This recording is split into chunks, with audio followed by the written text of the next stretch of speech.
So, Teresa here again from Humanitarians. We're going to take a look at scenarios and threat management. So unless there's a threat from natural disasters or accidents, and then it's a matter of contingency and rapid response, most threats are articulated by humans and can be harder to see coming because they come within their own contextual frames and motivations depending on the person or the people. People do things for a reason, rarely in a contextual vacuum or a relational vacuum. Of course, there may be opportunistic, reactive, or unpredictable events, but these are probably fewer, like spontaneous things that happen without any planning. Most threat manifestations will have motivation and varying degrees of planning. Back to our death threat example from the beginning.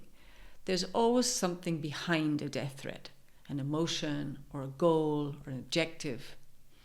If people know what to do when there's a death threat, or if people know what we do when there's a death threat, and a lot of people do, especially if they've done it before. For example, we remove the threatened person if it's on our staff or a coordinator or something, then it becomes a method for people or staff or whatever to remove a coordinator or a staff member who they perceive as a threat or they're jealous of or whatever, or who did something unfair in the eyes of the person who's doing the threat.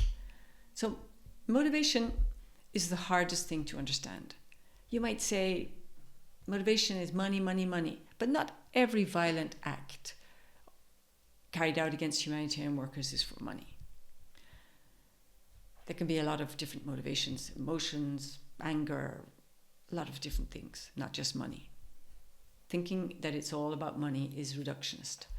Threat analysis should include more complex analysis about who gains and who loses from our presence, our recruitment, our services, the way we spend our resources, and as well our discourse, our narratives, what we say, our attitudes, etc., our behavior.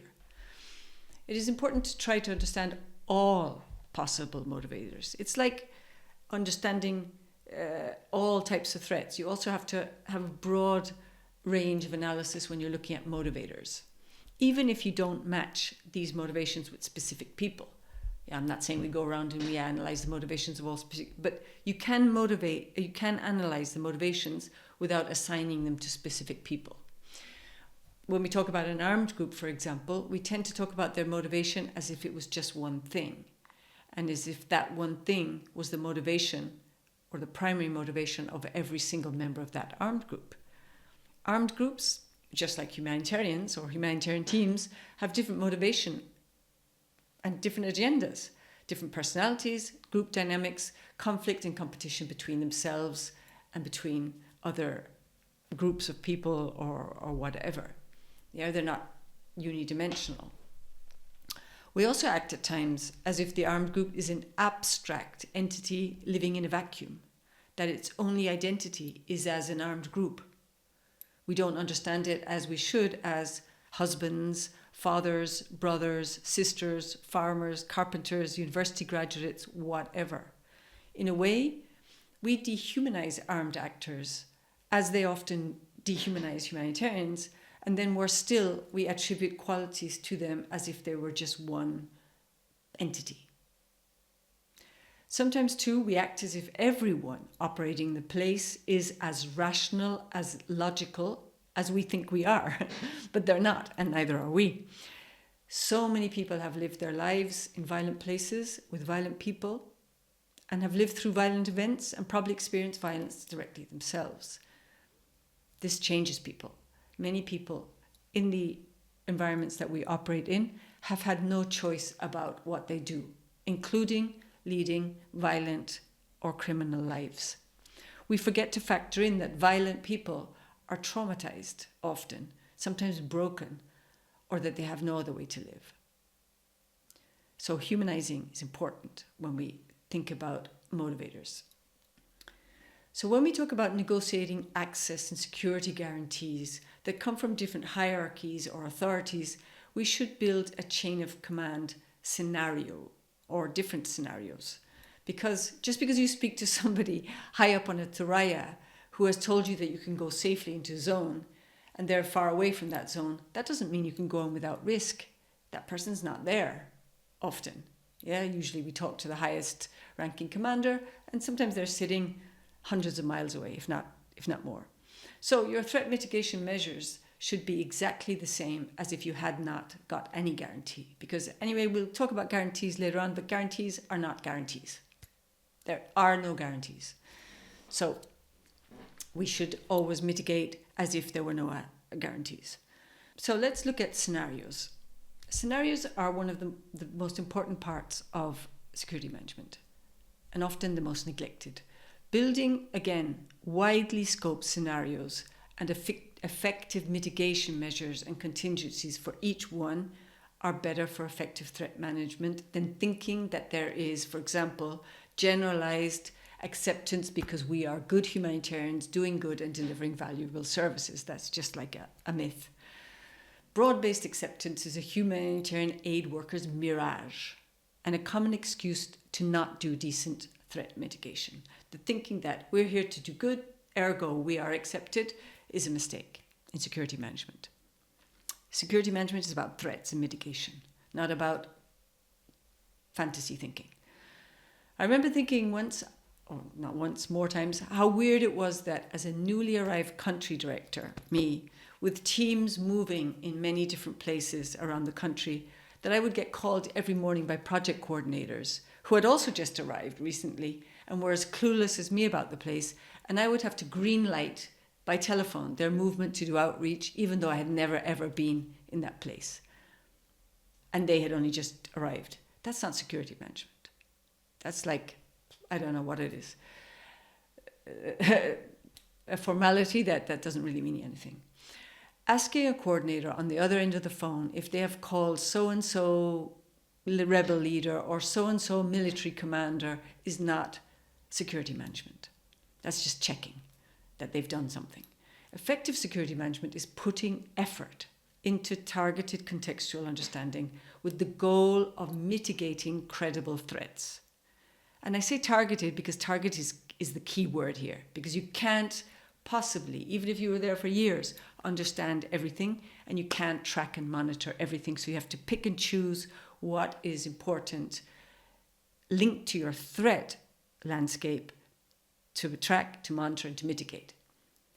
Often, when something security-wise goes wrong, we say, wrong time, wrong place, just another inevitable armed robbery. We're not targeted, we say, when nothing happens to us. We think it's good security management. We never say it's just luck or simply that no one cares. That's dangerous.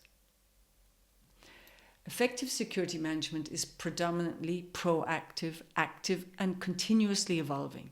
It's not a reactive thing or something boring stuck in 25 pieces of paper that no one can read at least more than once, and above all, not retain. Effective security management starts with a deep analysis of all of the ways a specific threat type could manifest in that particular place, and ends with measures that are specifically designed to mitigate that and manage that threat. Measures that constantly, I repeat, evolve as the threat morphs, as the threat changes. Threats aren't static, they change, yeah? They evolve, they become closer to materializing or further away from materializing. Measures that are tested. Scenario building is vital creative threat work. The capacity to be able to ask yourself, what if? And then ask and answer, what is the best way to mitigate and manage that thing that happens? If you find yourself managing security and you're constantly being caught off guard and surprised by events, then there's something wrong with your analysis and design of mitigation and management measures.